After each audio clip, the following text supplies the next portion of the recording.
त्याच्या कृपा दानी कशेचा विस्तारू बाबाजी सद्गुरु दास तुका जयांचे केले स्मरण होय सकळ विद्येचे आदिकरण ते जीवन दुसरे चरण श्री गुरूंचे ते नमस्कारो न्याता हो नमो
ज्ञानेश्वरा मी कला कुसरी काहीच नेने बोलतो वचनाती भाविका एका त्याची आस ओम ब्रह्मानंदम परम सुखदम केवलम ज्ञानमुक्ते द्वैतादि गगनं सदृश्य तत्त्वमस्यादि लक्षणम् एकं नित्यं विमलं अचलं सर्वाणि साक्षीभूतं भावते निर्गुणं रहितं सद्गुरुं नमामि सद्गुरुकं नमामि जयाचा जन्म जगी नामात झाला दयाने वास सदा नामात केला दयाच्या मुखी सदा नाम कीर्ती नमस्कार माझा मूर्ती श्रीपादनाथं गुरुराजवैण मुमुक्षनाथं ज्ञानदानं केवलं गोपीशं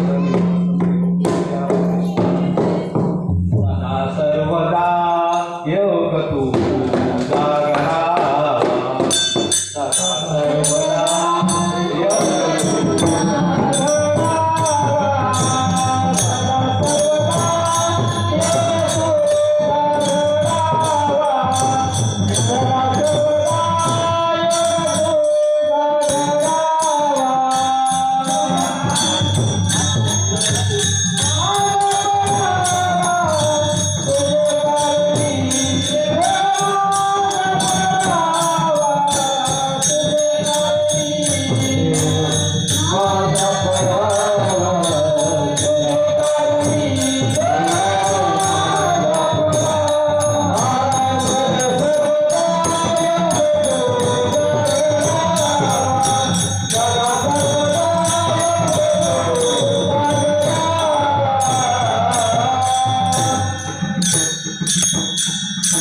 सदा सर्वदा योग तुझा घडावा तुझे कारणी हे माझा परावा उपेक्षो नको गुणवंत कारणं सा ब्रह्मनायका मागणे गुरुरे ब्रह्मा गुरुरे विष्णु गुरुर्देवो महेश्वर गुरुरे साक्षात परब्रह्म तस्मै श्री गुरवे नमः तस्मै श्री गुरवे नमः देव देव करुणी व्यर्थ काही नसी देव देव करुणी व्यर्थ काही नसी तिज देव नसी मुळी कोण देवा नाही रूप देवा नाही नाव देवा नाही गाव ज्ञान देव मने भजात्मदेवा ज्ञान देव मने भजात्मदेवा अखंडित सेवा करा त्यांची देव देव करुणी व्यर्थ काही नसी देव नसी बघा प्रस्तुत या अभंगाच्या माध्यमातून ज्ञानेश्वर माऊली या जगाकडे जर बघितलं तर आज सर्वच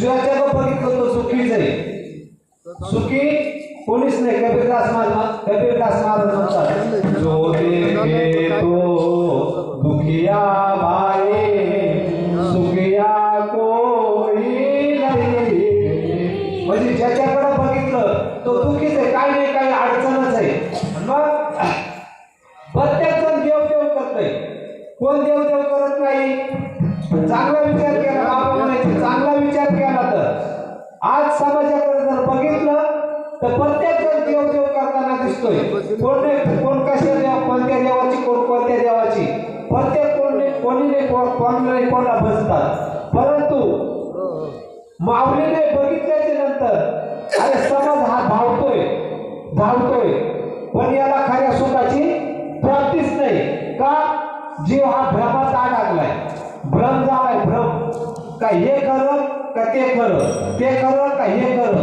नेमकं खरं कळायलाच मार्ग नाही खरं कळायलाच मार्ग नाही एकदा असं झालं आता दृष्टांत सांगायचा म्हणजे का एक सिद्धांत मांडण्यासाठी जनक राजाच्या नगरीमध्ये जनक राजाला स्वप्न पडलं होतं स्वप्न आणि स्वप्नात तो भिक्षा मागत होता कोण जनक राजा स्वप्नात भिक्षा मागत होता आणि ते भिक्षा मागत असताना तो जागृतीवर आला जागृतीवर आल्याच्या नंतर त्याला असं वाटलं का आता आपण तर राजा आहे आणि आपण तर भिक्षा मागत होतो मग आता हे खरं का ते खरं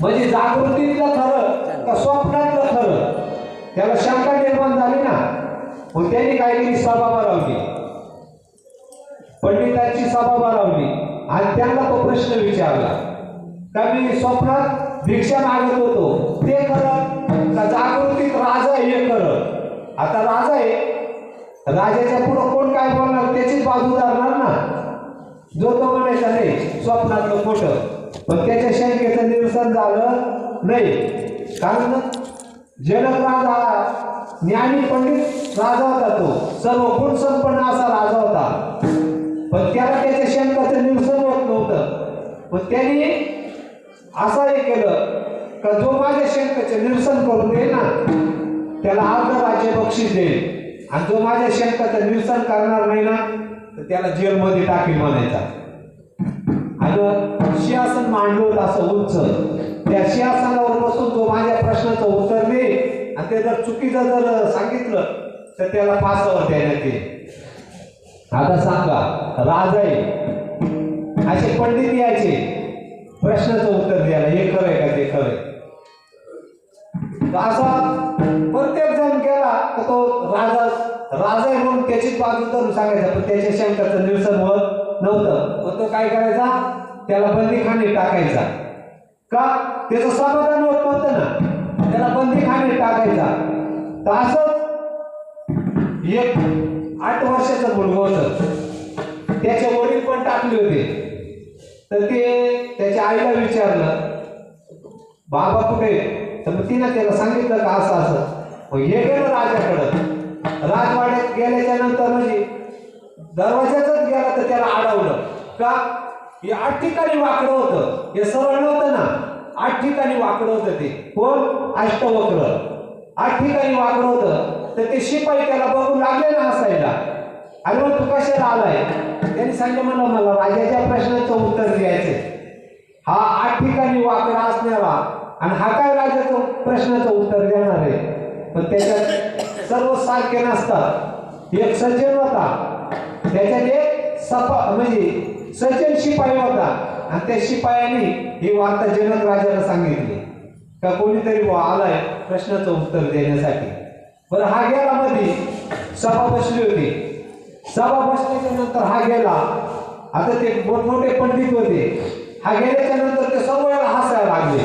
का ते या ठिकाणी वाकडं होतं ना, ती सभा सर्व त्याला पाहून बघून हसायला लागली. सभा हसायला लागली तर हा सभा हसत होती, हा जोरात हसायला लागला त्यांच्यापेक्षा. त्यांना विचित्र वाटलं का आपण हसतो याच्या या शरीराला बघून, आणि हा कशाला हसू राहिला. म्हणजे ते हसत होते याला आणि हा हसत होता त्यांना. बरं, हा थांबला नाही. हा डायरेक्ट जाऊन सिंहासनावर बसला, आणि सिंहासनावर बसून प्रश्नाचं उत्तर जर चुकीचं दिलं तर त्याला डायरेक्ट फाशीची शिक्षा होती. त्यानं तो विचार नाही केला. हा डायरेक्ट जाऊन सिंहासनावर बसला, आणि मग राजाला विचारले तुमच्या कोणते प्रश्न आहेत म्हणून. त्यांनी सांगितलं का मी जो स्वप्नात भिक्षा मागत होतो हे कर का आता राजा हे कर का ते कर.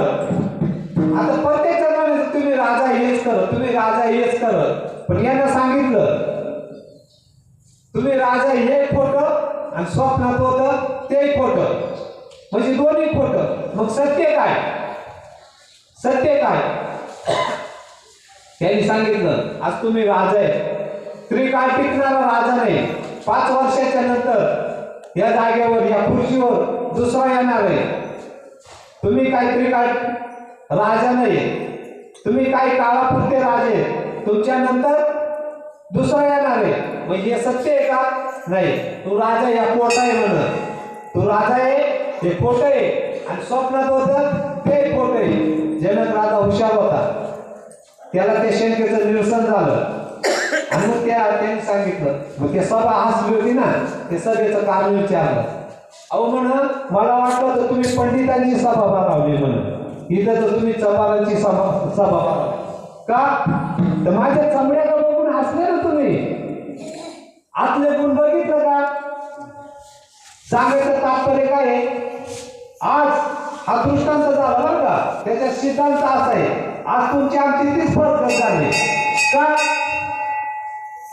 खरा देव राहिला बाजूलाच, आणि आपण खोट्याच्याच मागे लागलोय, खोट्यालाच शोधलोय. मग खरा जर प्राप्त करायचा असेल तर काय करावं लागेल. खऱ्या देवाची जर ओळख करायची असेल तर काय करावं लागेल. हे सर्व दिसतंय ना, हे सर्व नश्वर आहे. देव देव करुणी नाही, देव देव करुणी म्हणजे देवदेव करीत फिरत सुटले आपण, पण खऱ्या देवाला ओळखलंय का नाही ना. ते नाही का देव दगडाचा देव आपण काय बाह्यांगाने पाहतो, ते त्रिकाळ टिकणार आहे का तो. हे दिसतंय सर्व नश्वर आहे. मग खरं काय आहे, खरं ते गुह्य आहे, गुप्त आहे, जे डोळ्याला दिसत नाही ते सत्य आहे. सत्य तू विठ्ठला.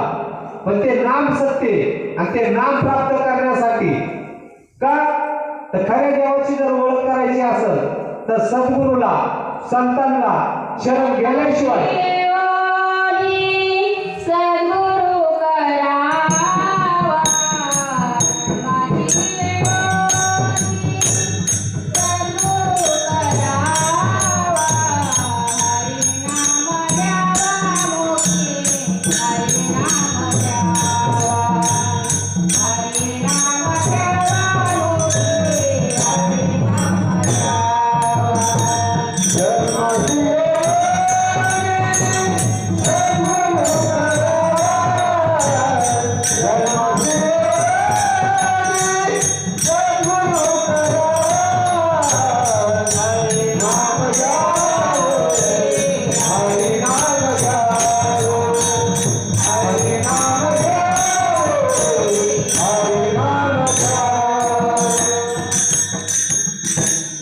जन्माशी येऊनी सद्गुरू करावा आणि हरी नाम घ्यावा. तुम्ही हरी नाम चांगला विचार जर केला, नामदेवरायांना देव भेटला नाही का. अहो भेटला ना, कळाला का. नाही ना कळाला. मिळाला पण कळाला का? नाही कळाला. मग कधी कळाला? आता त्याच्या ताटात देव जेवायचा, दूध प्यायचं त्याच्या हातानं, सर्व काही करायचं, पण कळला का? मग कळण्यासाठी काय करावं लागलं त्याला? सद्गुरुवाचने सापडेना सोहळ्या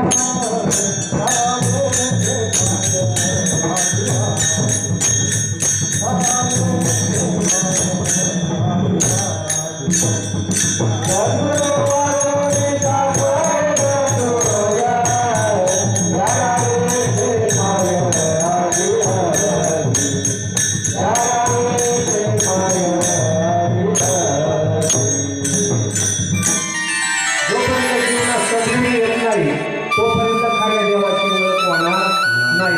आपण हे बाह्य अंगानेच चाललाय, परमार्थ करतोय, बाह्य अंगानेच करतोय, पण परमार्थ बाहेर का आतून दिसणं का असणं.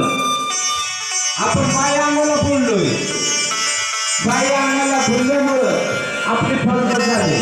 ते अंतरांगातून ओळखायचे आणि ते अंतरांगातून जर प्राप्त करायचे असेल तर सद्गुरूला शरण जावं लागतंय. अहो रामाला माहित नव्हतं का मी देव आहे, राम आहे मी, पण रामाला सुद्धा गुरु करावा लागला. राम केला ब्रह्मज्ञानी वसिष्ठ मुनी तारक कृष्ण सांगे पहिले ब्रह्म धाविले. म्हणजे देवांना सुद्धा गुरु करावा लागला. पण तुम्ही आपण तर सामान्य माणसं आहे. मग देव जर कळायचा असेल तर ते कोणाच्या तरी माध्यमातून कोणाच्या तरी सानिध्यात जावं लागेल. त्याच वेळेस आपल्याला ती रीत प्राप्त म्हणजे रीत मिळत आणि त्या रीतीने गेला तरच परमार्थ म्हणजे भगवंताची प्राप्ती होईल. सांगा आता दुधात तूप आहे, दुधात तूप आहे, पण असं जवळीत बसलं तर मिळेल का? नाही ना. नाही म्हणायची सोय आहे का? आहेच, पण त्याच्यासाठी रीत सांगितली. त्या दुधात तूप आहे, ते तूप काढण्याची रीत आहे आणि ती रीत या माता मावल्यांना माहिती. मग सांगा ती रीत जर त्यांना माहिती, त्या रीतीला जर गेला तर त्याला तूप मिळत. नाही म्हणायची सोय नाही, तूप आहेच, पण ते रीती नाही.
माऊलीने ज्ञानेश्वरी मध्ये सांगितले, आपल्या हरिपाठामध्ये सांगितलंय, मंथुनी नवनीता तैसे गे अनंता वाया व्यर्थ कथा स्वाभिमान.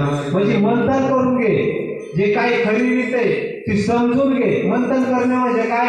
समजून घेणे. परमार्थ समजुतीच आहे, मनामनीचा नाही. बोलाचीच भात बोलाचीच कडी, जेवण या कोण तृप्त झाला मनामनीला जमत का? अहो अनुभव येतो, तुका म्हणे येते अनुभव प्रमाण. शब्दाचे गौरव कामा नाही किंवा तुका चाकोनिया सांगे मग अनुभव आहे अंगी. समजा आता ताट वाढून दिलंय आणि खालच नाही, ते चाकलंच नाही, सांगता येईल का सरट आहे का तुरट आहे का आंबट आहे? कधी कळलं ते? ज्या वेळेस खाईल तेव्हा कळलं. नुसता मनामनीला जमल का? आता कागदावर लिहित बसतं साखर गोडे साखर गोडे साखर गोडे. किती पानं भरले साखर गोड लागल त्याला? त्याच्यासाठी 2-4 दाणे त्याला खावाच लागल, तेव्हा त्याला सांगता येईल का साखर गोडे? नुसतं लिहित बसून नाही जमणार. और शास्त्रों में तो बात है लेकिन संतों के हाथ है. गुरु बिना पाता नहीं ब्रह्म तो सत्य. देव आहे देव आहे, पण कुठे? हृदयी मंदिरी शोधून पाहे. देव आहे देव आहे म्हणतात. जनाबाई म्हणते देव आहे पण हृदय मंदिरी शोधून पाहिजे. हृदय मंदिरात शोधायचं असं तर काय करावं लागल? दरिला पंढरीचा जोर, दरिला पंढरीचा जोर, दरिला पंढरीचा जोर, दरिला पंढरीचा जोर, दरिला पंढरीचा जोर, गावा मडिया जोर, दरिला पंढरीचा जोर, गावा मडिया जोर, दरिला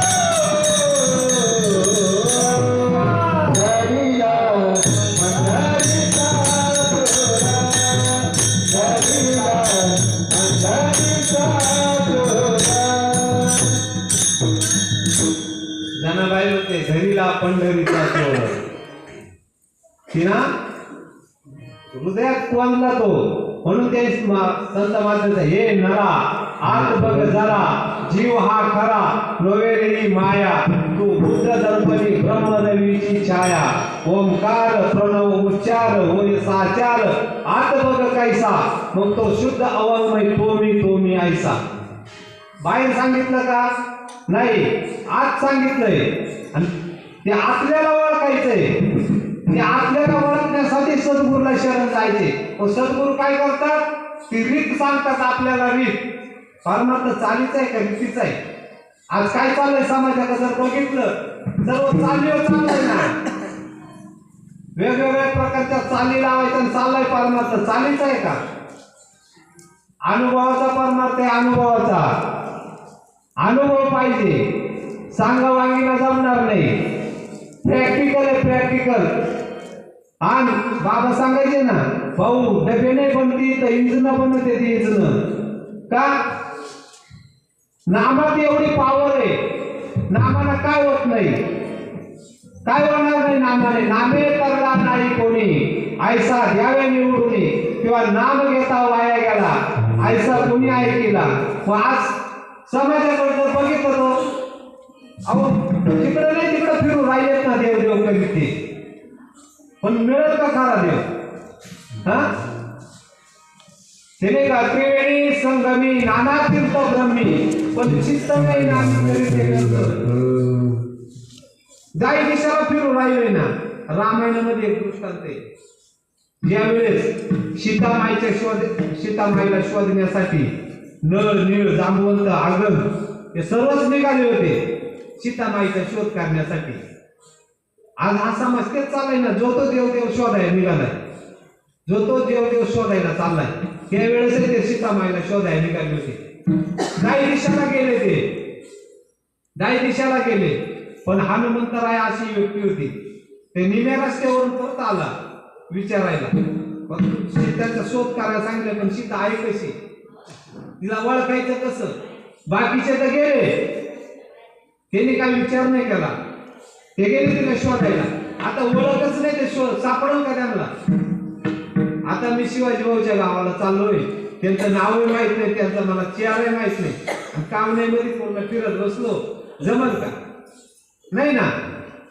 बाबा म्हणायचे भाऊ 96 पिढ्या गेल्या तरी मेळ बसणार नाही. का? रीत चुकली ना. आधी त्याला ओळख जाणून घे आणि मग शोधायला नी. ऐसियाचा पदारा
मारुती राय वापस आले हनुमंत आपल्या रामप्रभूकडे आणि त्यांना विचारलं तो सीता नेमकी कशी आहे काय तपास म्हणे एकच तू हे नाही का.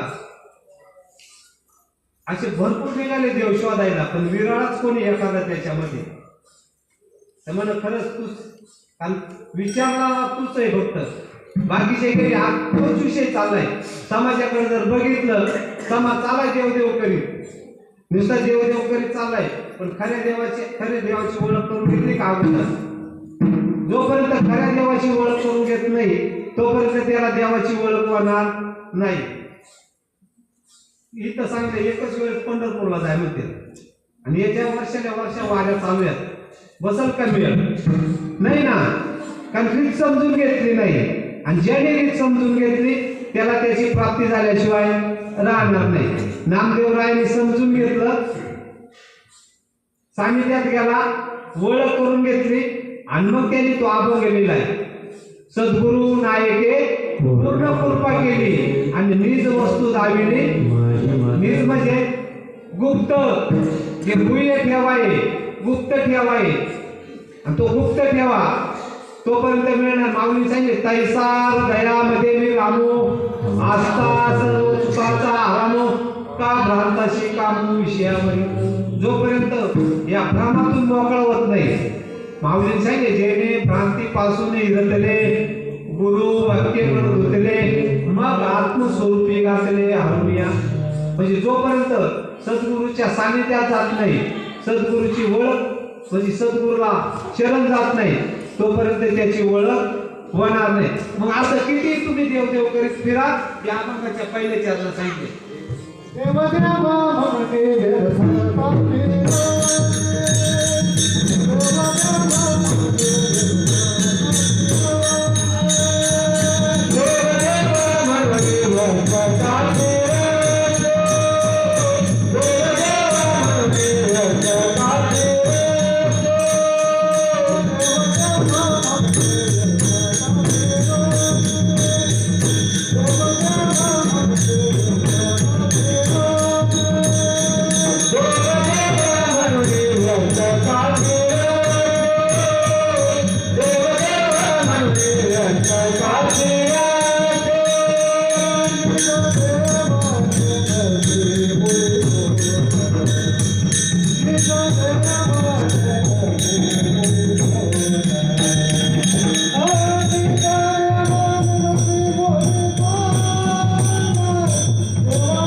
व्यर्थ का फिरसी निज देव नेनसी मुळी कोण. म्हणजे खऱ्या देवाची ओळख जर झाली नाही किती देवदेव करीत फिरलं किती त्यांनी किती अट्टास केला तरी त्याला खऱ्या देवाची ओळख होणार नाही. कारण खरा देव कसा आहे खरा देव हा निर्गुण निराकार आहे. निर्गुण निराकार नाही जाकार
बाप दादा माऊर माझे गाव शेकून सांगावाय आलो यमाई माझे नाव. तुमचं आमचं लय भाग्य आहे. संतांच्या नंतर आपला जन्म झालाय मत भाग्य आहे. कारण अगोदर झाला असतं तर कळालंच नसतं, नंतर झाला. आणि त्यात आपल्याला बाबूराव बाबासारखे आपल्याला महात्मे भेटले, आपल्याला सद्गुरू भेटले आणि त्यांनी ती आपल्याला रीत समजून दिली. नाही तर आज जर बघितलं ना तो बाजार चाललाय परमार्थाचा. का खरं काय त्याची ओळखच नाही ना आणि समजून घ्यायला कोणी तयारच नाही. का सत्य ते नाही का खोट्याच्या मागं भरपूर सुटा द्यात पण खरं पचत नाही. खरं आहे ना खरं पटत नाही, सत्य पटत नाही म्हणला. तुमचं आमचं भाग्य आहे आपण समजून घेतली, ती रीत समजून घेतली. ते गुही आहे असं उघडं नाही ना, ते उघडा सांगितलं. उघडा मंत्र म्हणा, रामकृष्ण हरी म्हणा, उघडा सांगितलंय. ते पाठ करायला नाही सांगितले. त्याच्यावर लक्ष ठेवायचे फक्त जे चाललंय त्याच्यावर. आणि आपल्याला नरते त्याच्यासाठीच मिळालाय, ते कळायसाठीच मिळालाय. पण ते कळून घ्यायचे. जोपर्यंत ते कळून घेत नाही तोपर्यंत ते वाळणार नाही. संत म्हणजे कोण? अहो देवांचाच अवतार आहे. तेची संत ज्यांचा मेहनती काही ताणा ज्ञान स्मरणा वाचवली. देव ते संत निमित्त त्या प्रतिमा. पण ते निमित्त आहे फक्त, देवाचाच अवतार आहे. असं डायरेक्ट देवापर्यंत जाता येत नाही ना. मग कोणाच्या तरी माध्यमातून, संतांच्या माध्यम, संत हे माध्यम आहे भगवंतापर्यंत पोहोचवण्याचं, हे माध्यम नाही. कारण डायरेक्ट गेला तर कळणार नाही. नामदेव राय डायरेक्ट गेलते, कळाला का? शेवटी त्यांना विसोबा घ्यायला शेतात जावं लागलं.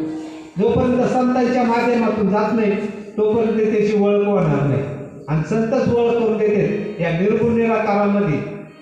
आता इथं चित्र आहे पण त्याच्यासाठी टीव्ही साधन आहे, माध्यम आहे. इथं चित्र नाही का? आहे चित्र, पण त्याच्यासाठी टीव्ही हे माध्यम आहे. टीव्ही लावली तर इथे चित्र दिसत. तसं संत हे माध्यम आहे. भगवंत प्राप्तीचं संत हे माध्यम आहे. आणि त्या भक्ती मार्गाला लावण्यासाठी संतांनी अवतार घेतलाय. हरि प्रति शिव पाय, हरि प्रति शिव पाय, हरि प्रति शिव पाय, हरि प्रति शिव पाय, हरि प्रति शिव पाय, हरि प्रति शिव पाय, हरि प्रति शिव पाय, हरि प्रति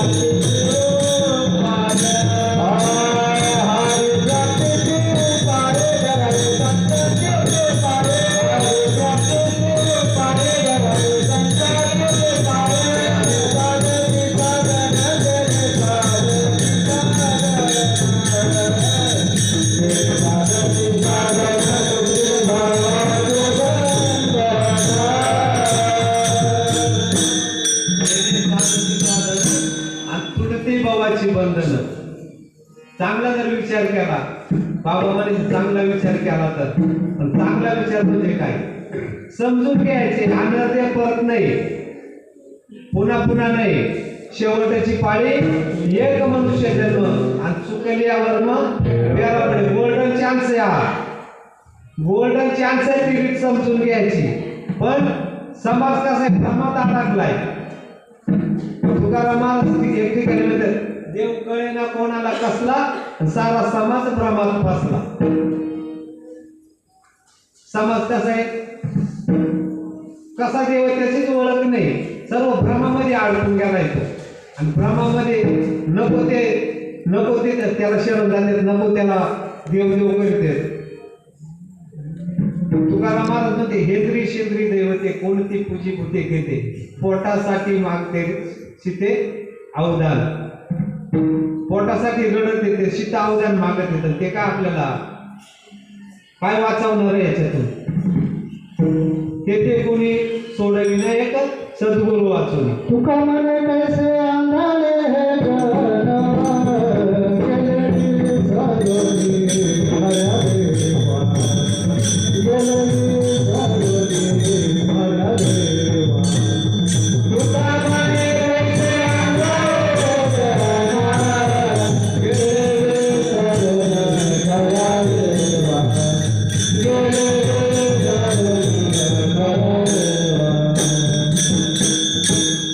तुका म्हणे कैसे आंधळे जन गेले विसरून खऱ्या देवा.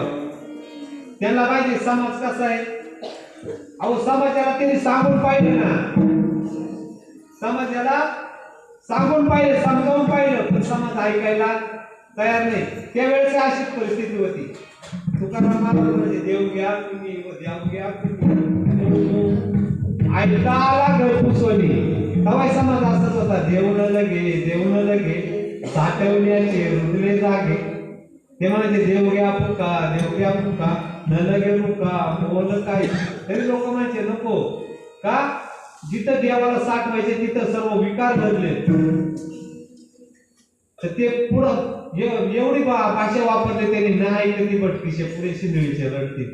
म्हणजे समाजाला एवढं समजून सांगून तरी समाज त्यावेळेस तसाच होता, आजही तसंच आहे. आज चालतं बोलतं बिंब आहे भगवंताचं, चालतं बोलतं बिंब, पण कळत आहे का लोकांना? नाही ना कळत. विश्वासच नाही. म्हणून नाही विश्वास नाही म्हणे पावे पुराणे.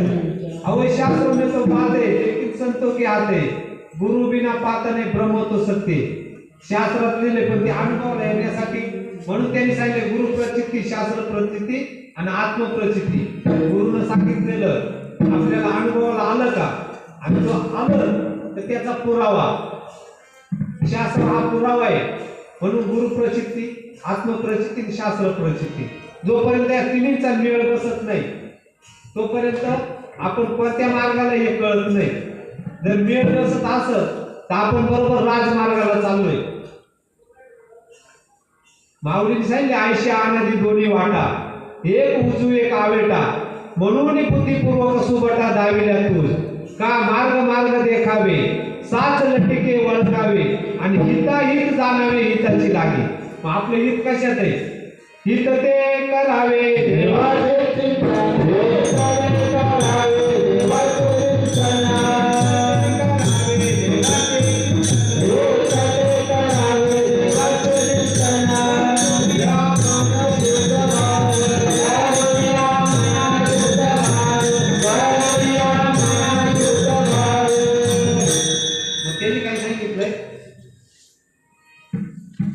मन करून या मन शुद्ध व्हावे. पण हे मनाला कसं आवरण का ते? माऊली सांगतात तू म्हणे हे मीच करी, माझी या भजनी प्रेम धरी, मग सर्वत्र नमस्कारी म्हणजे. मग या मनावर ताबा मिळवायचे, त्याला काय करावं लागेल? या मनाला सद्गुरूच्या चरणी लीन करावं लागेल, तेव्हा हे मन आकळल्या जाईल. मन हे वाऱ्यापेक्षा जास्त स्पीड आहे त्याला. म्हणून माऊलीने सांगितले मनोमार्गे गेला तो तेथेच मुकला, आणि हरी पाठी स्थिरावला तो चिरंजीव. मग त्याला स्थिर जर करायचं असेल तर सद्गुरू हेच माध्यम आहे. म्हणजे जोपर्यंत सद्गुरूला शरण जात नाही तोपर्यंत ते स्थिर होणार नाही. आणि ते स्थिर होण्यासाठी अंकुर आहे, नामाचा अंकुर आहे. जोपर्यंत त्याला नामाचा फटके बसतील तोपर्यंत ते ठिकाणावर येत नाही. मग ते ठिकाणावर आणण्यासाठी ते नामाचे फटके द्यावा लागत त्याला, आणि हे नाम घेण्यासाठी सद्गुरूला शरण जावं लागते. गुरु चरणी तेरिता भाव,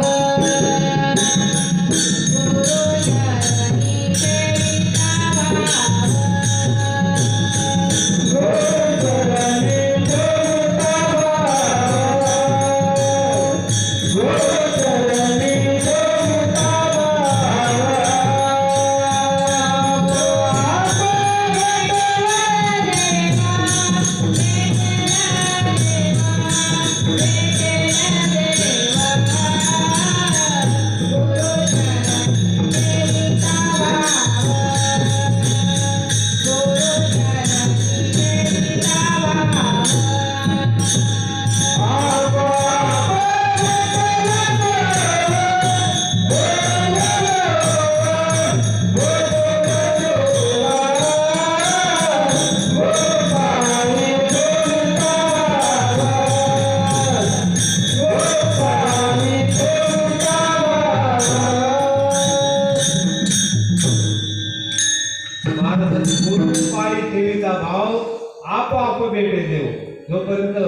गुरुवर विश्वास ठेवणार नाही त्याला देवाची प्राप्ती होणार नाही.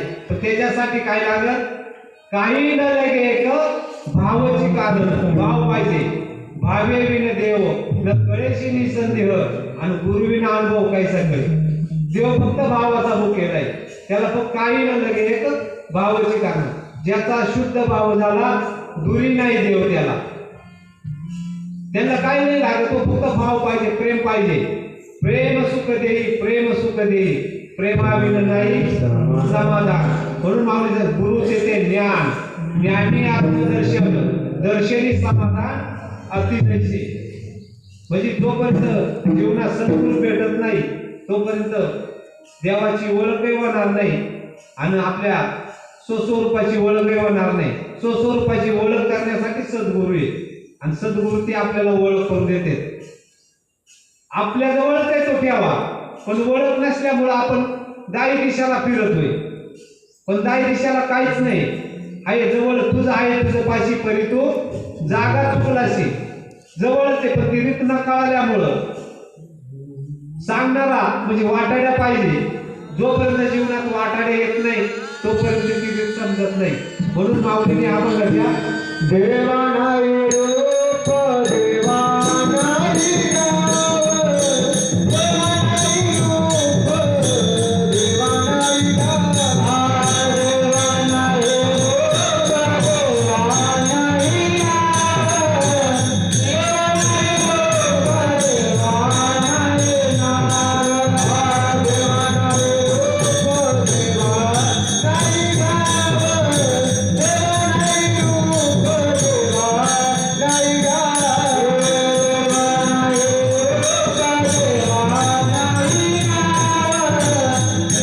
नाही नाव, देवा नाही रूप,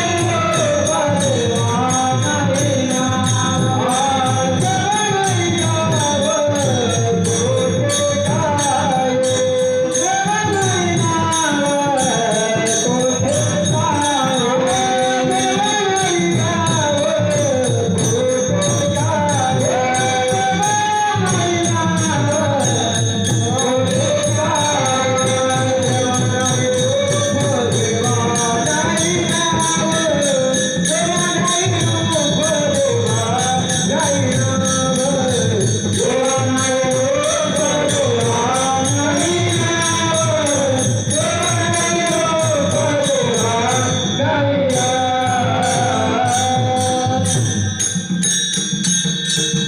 देवा नाही रूप, देवा नाही नाव, देवा नाही गाव, कोठे काही. मग असं सांगतो निर्गुण निराकार आहे, पण तो सगुण स्वरूपाला आणला.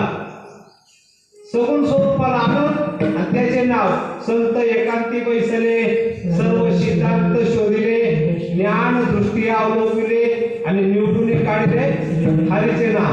आपण काय करते, हाका मारी त्याच्या नावे, त्याचं नावच नाही ठावे. चालले आलोय, चाललाय परमार्थ, चाललाय रात्र रात्र जागतोय, वाचार्थ आहे का लक्षार्थ आहे. म्हणून माऊली सांगतात अनंत वाचाळ त्या कैसा दयाळू पाय आहे. मग खरी रीत जर समजून घेतली तो कशासाठी सगुण स्वरूपाला आला? अहो तो सगुण स्वरूपाला आला कशासाठी आला? तुमचा आमचा उद्धार करण्यासाठी. कारण निर्गुण कळाला नाही, निर्गुण कळत नाही, म्हणून त्यांनी सगुण स्वरूप साकार केलं. आणि या पद्धतीने तरी माझी प्राप्ती करून घ्या. भगवंताने एवढे 93,83,93,999 योनी निर्माण केल्या, पण त्याच्यात एकही योनी अशी नाही का भगवंताची प्राप्ती करू शकत. मग शेवटची पाळी अशी बनवली, म्हणजे ती शेवटची अशी योनी बनवली का त्या योनीमध्ये भगवंताची प्राप्ती करता येते. मनुष्य ध्यानी संताने सचिदा आनंद पदवी घेते. एवढा अधिकार दिला मनुष्याला, एवढा अधिकार दिला. देवने देवच होता येते, मनुष्य हा देवच होता है. नर करनी करे तो नर का नारायण बन जाए, पण नर करनी न करे तो नर कोण बन जाए. म्हणजे माणसाला एवढा अधिकार दिलाय का त्याला सच्चिदानंद पदवी घेता येते.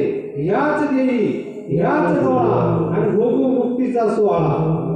म्हणजे एवढा अधिकार माणसाला आहे, पण कळाला का आधी का नाही ना कळत का समजत नाही समजलं तरी कळत नाही कळून घेत नाही तो का कळून घ्यायला तर कमीपणा वाटत ना मी कोणीतरी आमका मी कोणीतरी असा जोपर्यंत मी आणि माझं जात नाही तोपर्यंत स्वस्वरूपाची ओळख होणार नाही आणि स्वस्वरूपाची ओळख करून देण्यासाठी सद्गुरू साधनेच्या श्री सद्गुरूच्या माध्यमातून संतांच्या माध्यमातून एका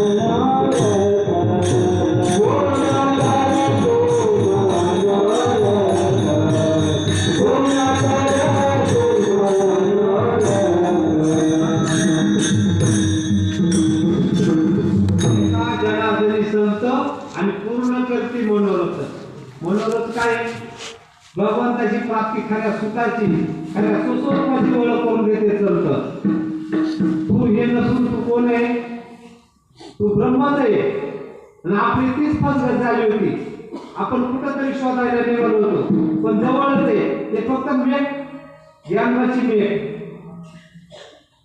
ती मेघ कळाली पाहिजे आणि ती मेघच कळून देते संत त्या सुस्वरूपाची ओळख करून देते आणि ती ओळख करण्यासाठी भगवंत कुठे हृदयातच आहे आतच आहे ती आत्म्याची ओळख करण्यासाठी सद्गुरू ती आपल्याला वीज समजून देते ती सांगड वाजून देते ते रीतीनं गेलं तर आपण योग्य ठिकाणाला पोहोचतोय त्या अभंगाच्या शेवटच्या ज्ञानदेव माने भगवान ज्ञानदेव माने भगवान ज्ञानदेव माने भगवान ज्ञानदेव माने भगवान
ज्ञानदेव म्हणे माझा आत्मदेवा अखंडित सेवा करा त्यांची. अखंडित म्हणजे खंडच नाही अशी. त्या ज्ञानदेव म्हणून जपमाळ अंतरी जरोनी आणि जपेसला बाहेर नाही सांगितले बरं का जपायला. आज सांगितले तो आज जप चालला पाहिजे. आणि तुम्ही आपण भाग्याचे एवढे भाग्याचे श्रीपाद बाबा सारखे संत महात्मे आपल्याला मिळाले आणि त्यांच्या माध्यमातून बाबूराव बाबाच्या माध्यमातून तुमचे आमच्यापर्यंत ते पोहोचले. ते कुठली न बेसरता जशाच्या तसं आलंय. किती भाग्य आपलं मत भाग्य का एवढे उपकार आहेत आपले या संतांचे आपल्यावर. केले उपकार सांगू काय न करे बापायची माये. एवढे उपकार आहे त्यांचे. आणि त्या रीतीनं जर गेलं त्या रीतीनं जर आपण परमार्थ केला तर त्याने का आयशियाचा पदर धरा म्हणून एक भावगीते सद्गुरु सेवा दे मज देवा त्याने सात जन्माचे जडल्या ठाई मन भय नाही केल्या मागील कर्माचे. दासी असता राणी झाले पदर लागला रायाचा. सद्गुरूने उंच बैसविले हात पुरेना यमाचा. रंका असता राव झाला कृपा झाली त्या स्वामीची. गजेंद्राला संकट पडले आठवण करी त्या स्वामीची. सद्गुरु घरी निशान फडके नारायण श्री रंगाचे. आणि श्रीपाद बाबाचे दर्शन होता सांगा मग त्या भय पैसे. म्हणजे एवढा अधिकार एवढा पावर आहे त्याच्यामध्ये. पण त्या रीतीनं गेलं तर ते समजून घेतली तर तुम्ही आपण एवढे भाग्याचे तर ते आपण समजून घेतलं. आज मी काय कोणी कीर्तनकार नाही प्रवचनकार नाही एक सामान्य साधक आहे. पण ते सेवके सांगितलेले काम ते तू काम नाही. एक सेवा म्हणून माझ्यासारख्या पामराकडं ही सेवा आली म्हणून झालेली सेवा पांडुरंगाच्या श्रीपाद बाबाच्या चरणी समर्पित करून सेवेला पूर्ण ज्ञानेश्वर माऊली